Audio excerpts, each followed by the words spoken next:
തിരുവമ്പാടിൻ്റെ മികച്ച ഡയറക്ഷനാണ് ഈ കടകൻ. എല്ലാവരും തീർച്ചയായിട്ടും കാണേണ്ട ഒരു ഹക്കീമിൻ്റെ ചിത്രമാണ്. ഒരു എൻ്റർടൈൻമെൻറ്റ് ഉപരി ഒരു യൂത്ത് ഫാമിലി പിള്ളേരാണ്. നമ്മുടെ അശ്വിൻ കോക്ക് പറഞ്ഞ പോലെ അത്ര മോശപ്പെടവല്ല.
പടം കൊള്ളാം. എങ്ങനെയുണ്ട് എങ്ങനെയുണ്ട്?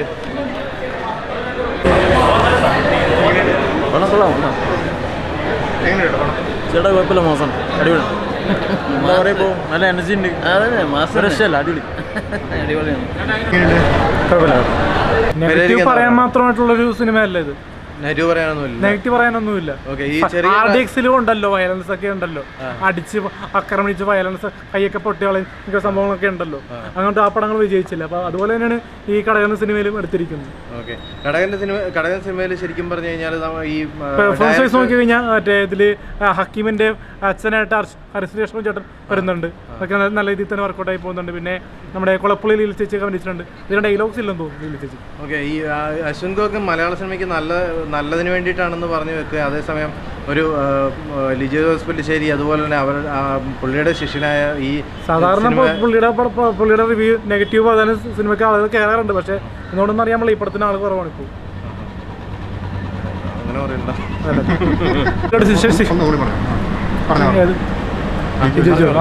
ലിജോ ജോസ് പുല്ലിശ്ശേരിയുടെ LJPയുടെ ശിക്ഷനാണ് നമ്മുടെ സജിലേട്ടൻ. അപ്പോൾ സജിലേട്ടൻ നല്ല രീതിയിൽ തന്നെ മേക്ക് ചെയ്ത സിനിമയായിരുന്നു കടകൻ. അപ്പോൾ അശ്വിൻ ഗോക്കിൻ്റെ റിവ്യൂ എന്തുകൊണ്ട് നെഗറ്റീവാണ് കൂടുതൽ പുള്ളി പറയുന്നത്, എന്തുകൊണ്ടാണെന്ന് അറിയാൻ പാടില്ല.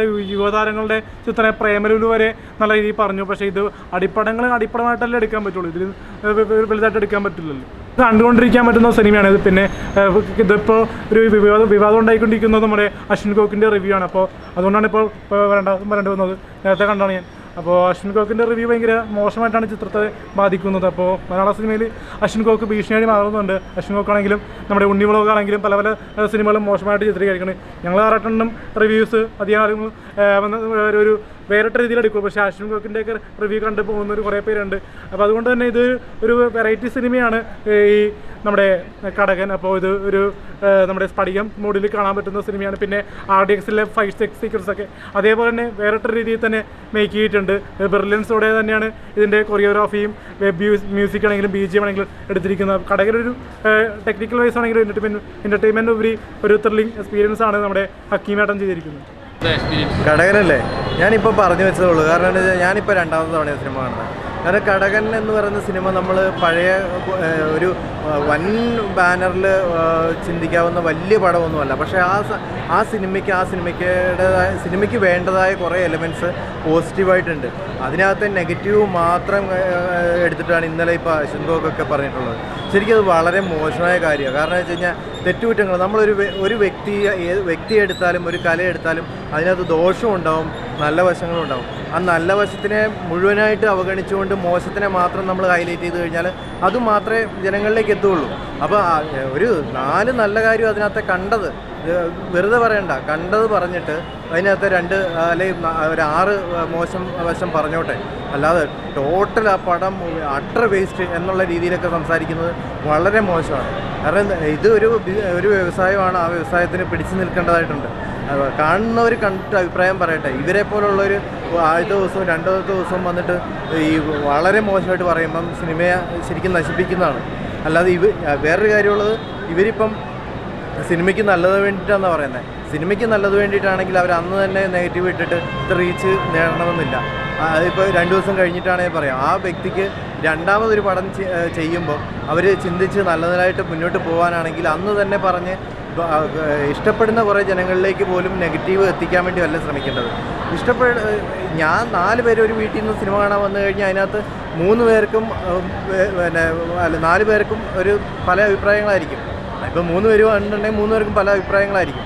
അത് ഇപ്പോൾ എൻ്റെ അഭിപ്രായം നാട്ടുകാർ മുഴുവൻ അംഗീകരിക്കണം എന്ന് വെച്ച് കഴിഞ്ഞാൽ അത് പക്ക അടിച്ചേൽപ്പിക്കുന്ന തരത്തിലുള്ള ഇങ്ങനെയുള്ള ഇൻഫ്ലുവൻസേഴ്സ് ശരിക്കും പറഞ്ഞാൽ ജനങ്ങളിലേക്ക് എത്തിക്കുന്ന കാര്യങ്ങൾ പോസിറ്റിവിറ്റി ആദ്യം കൊണ്ടുവരാൻ ശ്രമിക്കട്ടെ, അത് കഴിഞ്ഞാകും നെഗറ്റിവിറ്റി.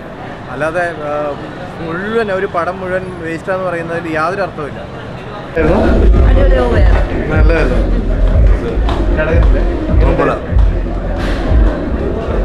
സാർ എങ്ങനെയുണ്ട് പടം? എങ്ങനെയുണ്ട്?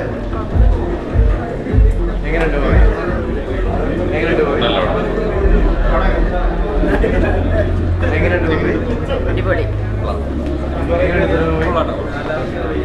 സാർ എങ്ങനെയുണ്ട് പോയി? അടിപൊളി. അടിപൊളി. ഒന്നും പറയാൻ. എങ്ങനെയുണ്ട് പോയി? എങ്ങനെയുണ്ട്? അടിപൊളി. അടിപൊളി. എങ്ങനെയുണ്ട്? എങ്ങനെയുണ്ടായിരുന്നു? എങ്ങനെയുണ്ട്? സാർ എങ്ങനെയുണ്ട് മൂവി? മൂവി എങ്ങനെയുണ്ട്? എങ്ങനെയുണ്ട് മൂവി? സാർ എങ്ങനെയുണ്ട് മൂവി? എങ്ങനെയുണ്ട് മൂവി? എങ്ങനെയുണ്ട് മൂവി? എങ്ങനെയുണ്ട് മൂവി? എങ്ങനെയുണ്ട് മൂവി? എങ്ങനെയുണ്ട്? സൂപ്പർ അടിപൊളി പടം. എങ്ങനെയുണ്ട്? എങ്ങനെയുണ്ട് മൂവി? എങ്ങനെയുണ്ട് മേഡം? എങ്ങനെയുണ്ട് മൂവി? എങ്ങനെയുണ്ട് മൂവി? എങ്ങനെയുണ്ട്? സൂപ്പർ വേണം. സൂപ്പർ നന്നായിട്ടുണ്ടായിരുന്നു കേട്ടോ. അടിപൊളിയായിട്ടുണ്ട്. ഓക്കെ. കനകനാഥൻ്റെ അഭിനയം സൂപ്പറായിരുന്നു. നന്നായിട്ടുണ്ട്. അശ്വശോകൻ കിടില്. ഓ അശ്വചേട്ടൻ്റെ അഭിനയം എന്ത് നന്നായിട്ട് ഇത്രയും നന്നായിട്ട് എടുത്തൊരു ഡയറക്ടർ ഈ അടുത്തൊന്നും ഉണ്ടായിട്ടില്ല. ഈ ഡയറക്ടർക്ക് 24 വയസ്സേ പ്രായമുള്ളൂ.